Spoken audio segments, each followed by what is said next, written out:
Hello students, मैं हूं अंशु कपूर और ये है lecture number 6 electrostatic potential and capacitance. और आज का टॉपिक है electric potential due to a point charge. तो हमें इस पॉइंट चार्ज के कारण इस पॉइंट P पर इलेक्ट्रिक पोटेंशियल को कैलकुलेट करना है। और इलेक्ट्रिक पोटेंशियल को कैलकुलेट करने के लिए उसकी डेफिनेशन क्या थी?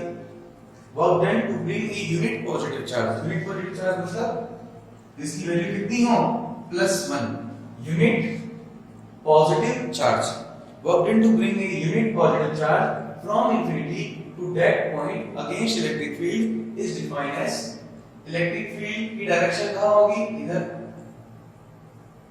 is defined as electric potential.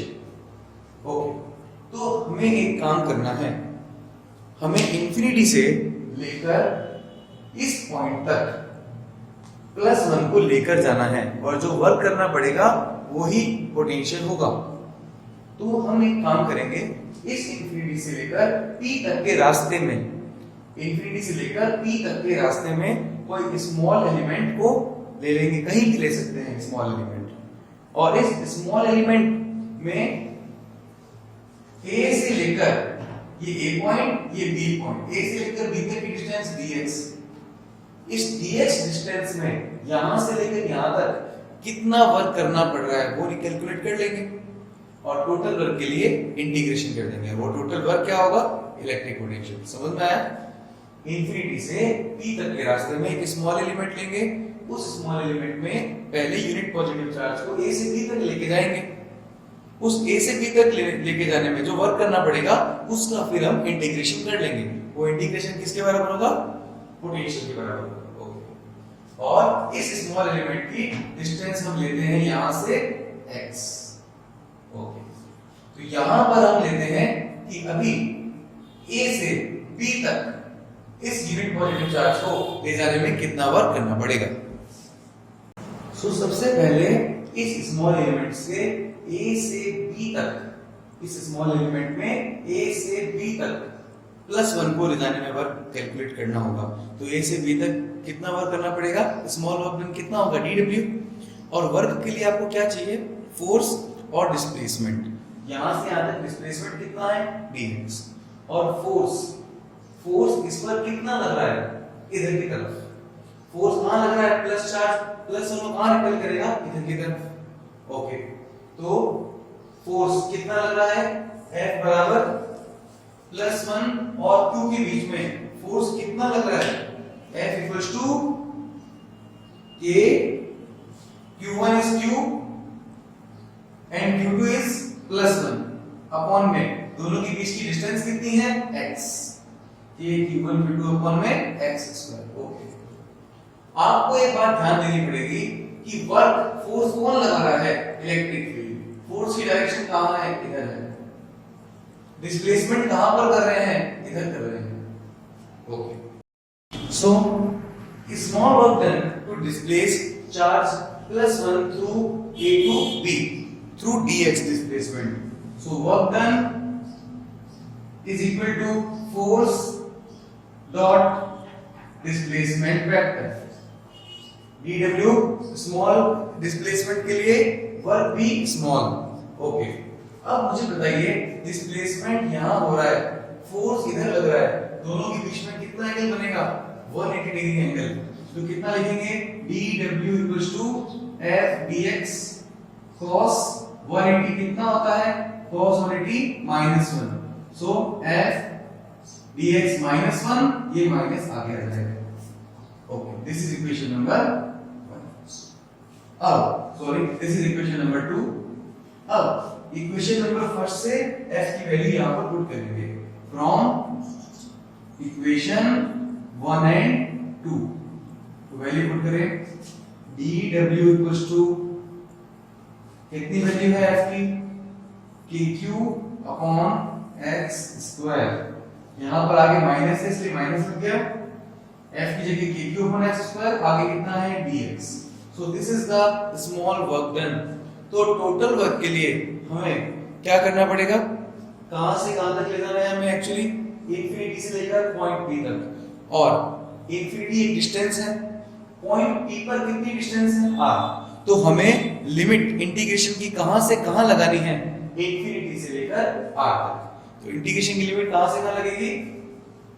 So total work by integrate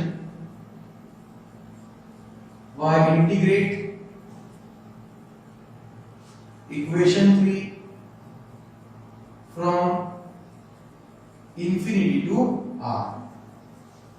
तो इक्वेशन 3 का इंफिनिटी से आर तक इंटीग्रेशन करेंगे तो टोटल वर्क आ जाएगा।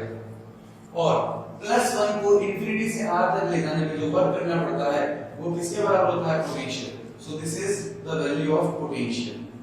को कांस्टेंट होना है kq, तो इंटीग्रेशन से कांस्टेंट बाहर, अंदर कितना रह गया? 1/x² dx। Okay, limit is infinity to R. यहां पर देखिए, अब आपको मालूम है इसे कैसे लिख सकते हैं? x - 2 1/x² को x - 2 dx infinity to R. Okay, तो 1/x² को लिख दिया x - 2। अब इंटीग्रेशन कैसे करते हैं? x की पावर n का इंटीग्रेशन क्या होता है?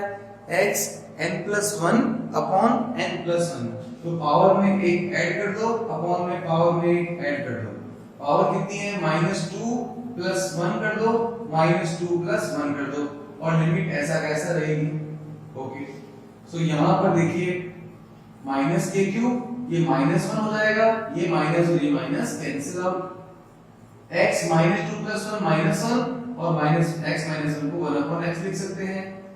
Upper limit is r, lower limit is infinity. Okay, so upper limit minus lower limit, upper limit कितना? r माइनस लोअर लिमिट कितना? इंफिनिटी। सो 1/infinity कितना होता है? 0। v = kq/r। This is the value of electric potential due to a point charge. So V = kq/r.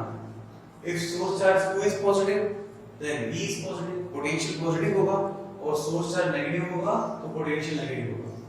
अगर Q की value large होगी तो potential भी ज्यादा होगा। ओके, अब ये पॉइंट देखें कि किसी पॉइंट चार्ज के कारण जो इलेक्ट्रिक पोटेंशियल होता है वो स्फेरिकल सिमेट्रिक होता है।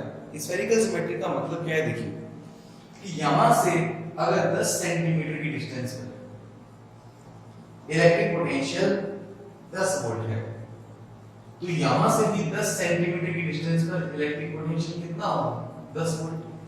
यहां से भी 10 सेंटीमीटर की डिस्टेंस पर इलेक्ट्रिक पोटेंशियल कितना होगा? 10 वोल्ट। और यहां से भी 10 वोल्ट, और यहां आगे भी 10 वोल्ट, यहां पीछे भी 10 वोल्ट। इसका मतलब इक्वल डिस्टेंस पर इलेक्ट्रिक पोटेंशियल की वैल्यू सेम होगी। So electric potential due to single charge is spherical symmetric. Variation of electric potential with distance. अगर चार्ज पॉजिटिव है तो पोटेंशियल भी पॉजिटिव है। पोटेंशियल को रखा मैंने y एक्सिस में, डिस्टेंस को रखा मैंने x एक्सिस में। ओके, अब आपको बताया है कि V = kq/r, kq constant, it means V is directly proportional to 1/r और इनवर्सली प्रोपोर्शनल टू r। इसका मतलब अगर 1 सेंटीमीटर की डिस्टेंस पर पोटेंशियल 10 वोल्ट है तो 2 सेंटीमीटर की डिस्टेंस पर पोटेंशियल कितना होगा? 5 वोल्ट। फिर से 1 सेंटीमीटर की डिस्टेंस पर पोटेंशियल 10 वोल्ट है तो 2 सेंटीमीटर डिस्टेंस पे कितना होगा? 5 volt.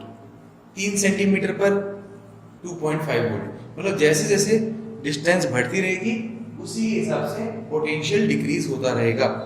Okay, so at small distance potential is high, at large distance potential is low. कैसे डिक्रीज हो रहा है? Directly proportional to 1/r।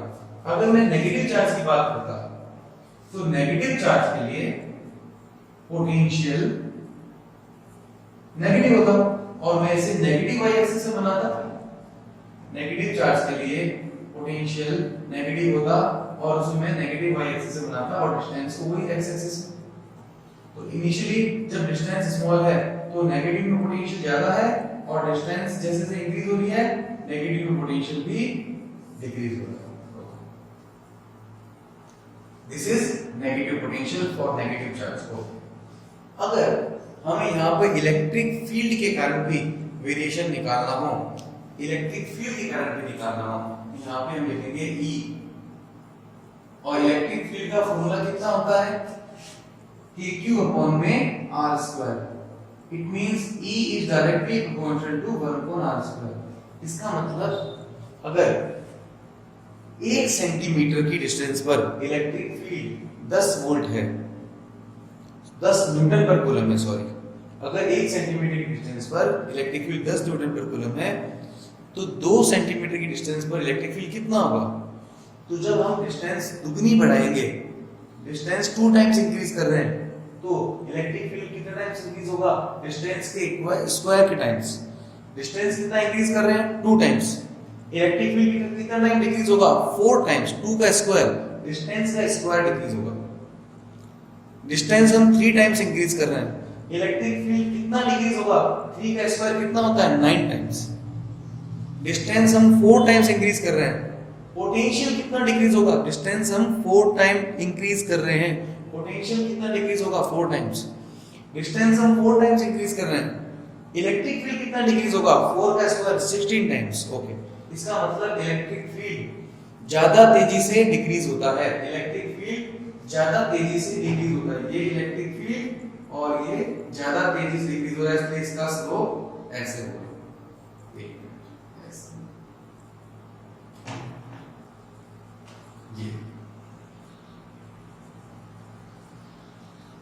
ये देखिए, तो इलेक्ट्रिक फील्ड का स्लोप जल्दी से डिक्रीज हो रहा है।